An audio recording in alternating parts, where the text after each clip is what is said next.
Acara ini dipersembahkan oleh Hai Healthizen, welcome to Dear Doctor. Episode kali ini saya Dr. Fala Adinda sudah standby jaga lagi nih. Gimana seminggu setelah lebaran? Harus sehat selalu ya. Ingat, kita merayakan masih di tengah pandemi loh. Taat prokes, daripada bengong, mending kasih konsultasi asik ke saya via Instagram dan Twitter. Seperti beberapa konsultasi asik yang sudah masuk dan akan saya jawab sekarang.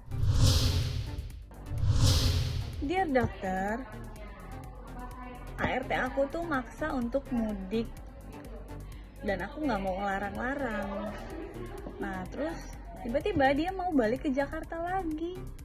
Terus aku harus gimana ya dok? Apa yang harus saya lakuin ya dok? Thank you.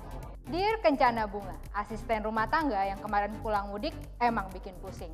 Tapi lebih pusing lagi nih ketika beliau memutuskan untuk balik. Lalu, apa mitigasi yang harus kita lakukan? Yang paling pertama adalah pastikan ART pulang dalam kondisi aman dan taat pada protokol kesehatan. Lalu yang kedua, bila kondisi rumah memungkinkan, isolasi mandiri asisten rumah tangga selama setidaknya 5 hari. Yang ketiga, bila sumber daya memungkinkan, swab antigen asisten rumah tangga. Bila hasilnya negatif, maka asisten rumah tangga bisa kembali bekerja dengan aman. Yang paling penting adalah pastikan asisten rumah tangga selalu menaati protokol kesehatan selama di perjalanan dan juga di kampung. Sehat-sehat selalu ya Healthizen. Pertanyaan selanjutnya datang dari Vegaro_03. Dear Doctor, kemarin adik saya menggigil, nyeri otot, sakit kepala, dan gak nafsu makan. Apakah ini termasuk gejala COVID?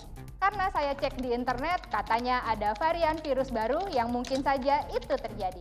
Terima kasih. Gejala COVID-19 memang beraneka ragam banget netizen. Bisa dari demam, tidak nafsu makan, nyeri otot, batuk, pilek, hingga beragam gejala lainnya. Tanyakan riwayat adik dari Healthizen. Apakah kemarin ada riwayat bertemu dengan pasien dari COVID-19 sebelumnya? Atau melakukan mobilitas atau bertemu dengan orang ramai. Bila ada riwayat bertemu dengan pasien COVID-19, maka ada baiknya untuk memeriksakan diri ke pelayanan kesehatan. Tapi tidak semua sakit adalah COVID-19 Healthizen. Jadi, bila memang ada keluhan, lebih baik segera periksakan ke pelayanan kesehatan. Karena di tengah pandemi ini, lebih baik kita selalu dalam kondisi sehat dan nyeri ataupun sakit sesedikit apapun diberikan perhatian agar kita tidak menjadi pasien COVID-19 sehingga kita menjadi super spreader terhadap orang lain. Pertanyaan berikutnya. Konsultasi asik selanjutnya dari Kananion. Dear Doctor, saya dan teman saya kena COVID, tapi kok CT saya dan teman saya beda ya? CT di sini maksudnya apa ya dok? Teman saya juga sudah negatif, tapi kok saya masih positif ya?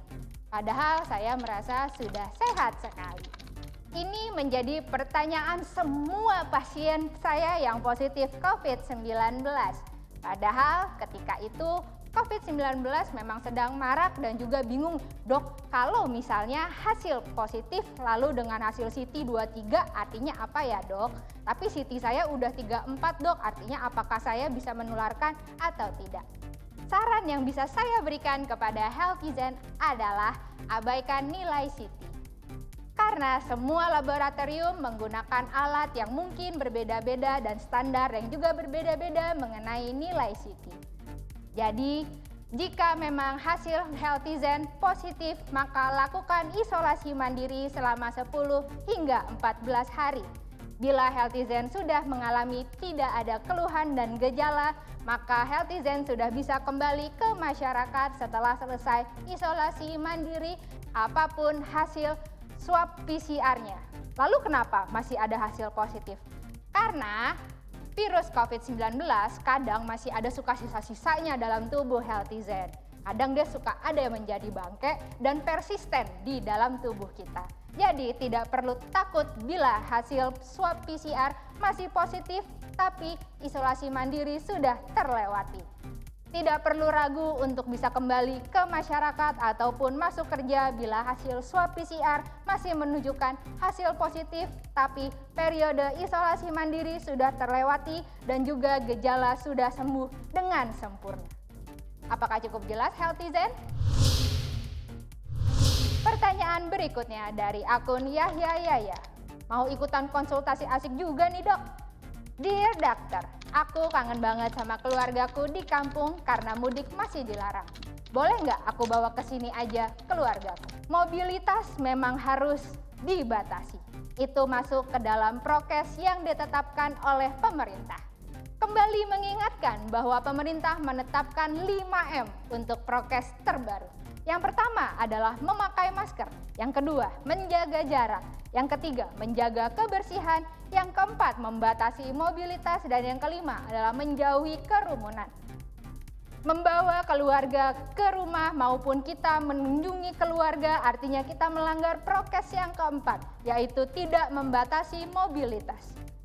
Jadi bentuk silaturahmi memang lebih baik digantikan dengan teknologi yang memang sudah canggih di zaman sekarang. Jangan sampai kerinduan kita malah berujung petaka bagi keluarga. Jangan sampai kita yang terinfeksi COVID-19 menulari keluarga kita atau keluarga kita yang justru membawa infeksi tersebut kepada rumah kita. Pergunakan teknologi sebaik-baiknya. Kendalikan pandemi dengan taat prokes. Suatu hari kita akan kembali kepada kondisi yang lebih baik sehingga kita bisa kembali kepada pelukan keluarga. Itu dia Healthyzen jawaban saya untuk Yahya Yaya di konsultasi asik terakhir episode kali ini. Pastikan Healthyzen nggak ketinggalan untuk ikutan konsul lewat akun Twitter ataupun Instagram saya. Saya Dr. Fala Adinda pamit. We share because we care.